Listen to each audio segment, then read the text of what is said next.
Ang tulang ito ay para sa mga taong kinulang ng atensyon, kaya nasira ang kanilang relasyon. Ang isang relasyon ay binubuo ng iba't ibang klase ng elemento para manatiling matatag, matibay at buo.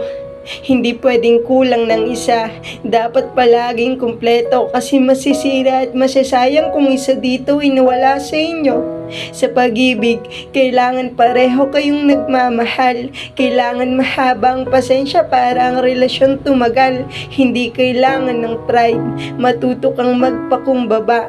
Minsan kailangan mong tanggapin ng iyong pagkakamali kasi hindi naman palagi ikaw yung tama. Maging mapagmasid. Alamin mo ang problema dahil hindi naman sa lahat ng oras palagi masaya ang isang relasyon. At oo, lahat yun na ibibigay mo, pero meron talagang panahon na may isang mawawala.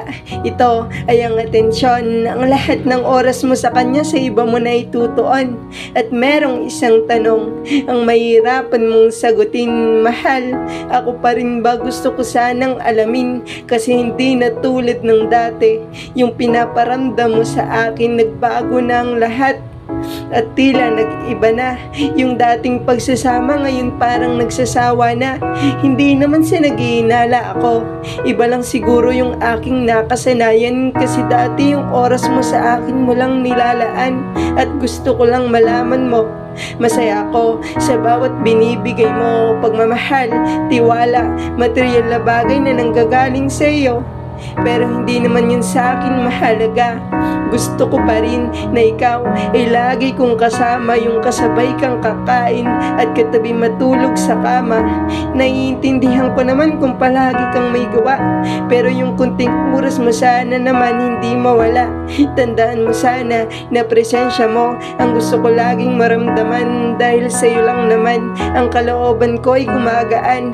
At isa pa, ikaw ang aking pahinga. Ikaw ang aking unan at sandalan kapag ako'y pagod na.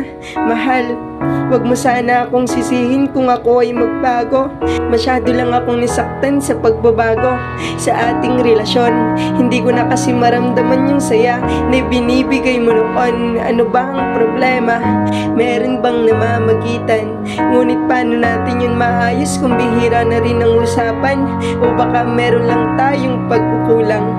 Kaya sana naman huwag sa hiwalayan tayo humantong. Kasi isa lang naman ang aking hinahanap, yun ay ang iyong atensyon.